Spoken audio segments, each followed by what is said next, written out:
Hello students, welcome to SV Technology.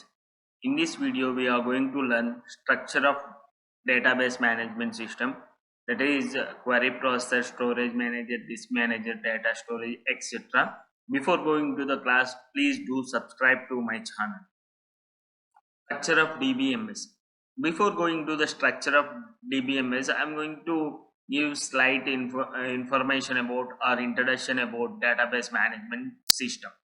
Database management system is a software that allows access to data stored in a database and provides an easy and effective method of defining information and storing the information, manipulating the information, protecting the information from system crashes or data theft.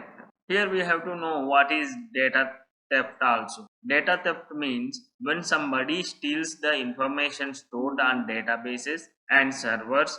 This process is known as data theft. So without having permission, accessing the data is known as data theft. Here we have to remember one thing. Structure of database management system is also referred to overall system structure or database architecture, but it is different from three-tier architecture of database. So here the architecture of database is known as overall system structure. So this is different from three-tier architecture which we have learnt earlier, that is levels of abstraction. The database system is divided into three main components or modules, we call it: query processor, storage manager, and disk storage or data manager, we call it.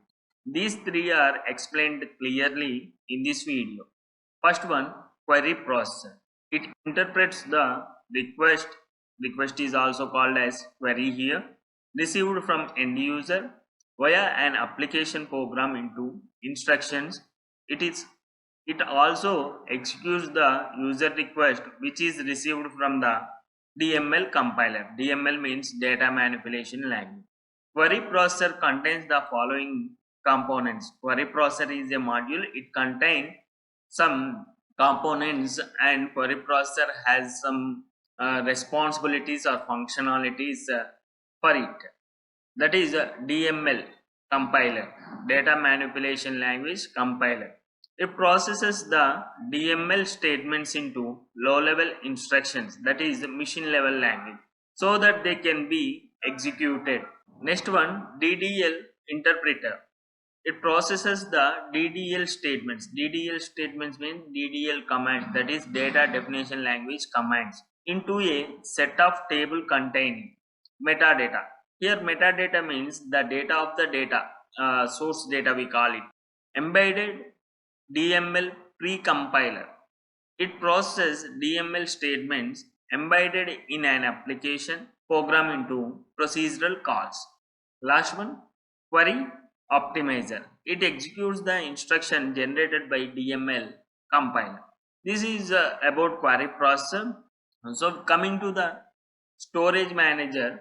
Storage manager is a program that provides an interface between the data stored in the database and the queries received. It is also known as database control system.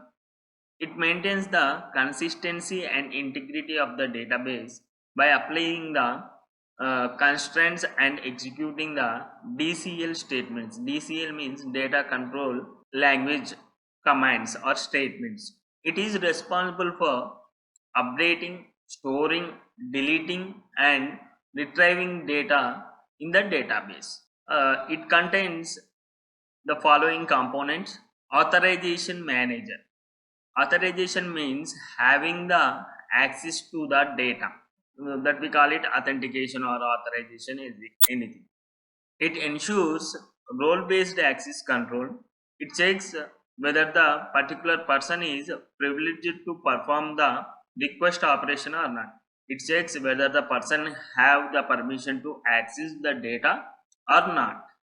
Integrity manager. It checks the integrity constraints when the database is modified.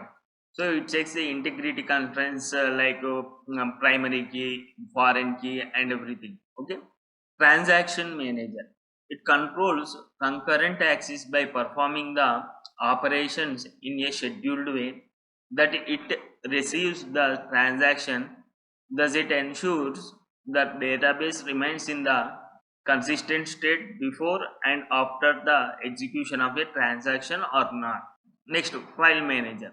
It manages the file space and the data structure used to represent information in the database. Final one, buffer manager. It is responsible for cache memory and the transfer of data between the secondary storage and main memory. So this is all about storage manager.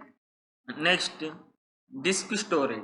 We call it disk management or data management also here. It contains all the following components.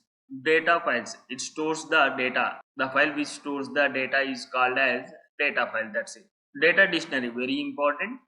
It contains the information about the structure of any database object.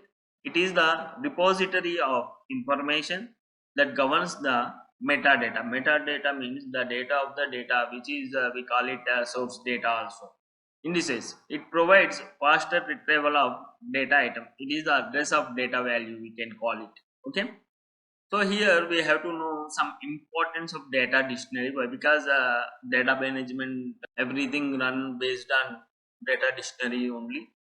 Data dictionary is necessary in the database due to following reasons. It improves the control of DBA. DBA means database administrator over the information system. Users understanding of use of the system. It helps in documenting the database design process by storing documentation of the result of every design phase and design decisions. It helps in searching the views on the database definitions of those views. It provides great assistance in producing a report of which data elements, that is data values, are used in all programs. It promotes data independence, that is by addition or modification of structures in the database application program, we are not affected. This is the structure. Once again I am showing. Here we are going to use query processor, database manager, data manager, and data files dictionary, everything. Please go through this image one. So this is all about the structure of database management system. More classes like this, please do subscribe to my channel SV Tech Knowledge. This is Mahesh signing off.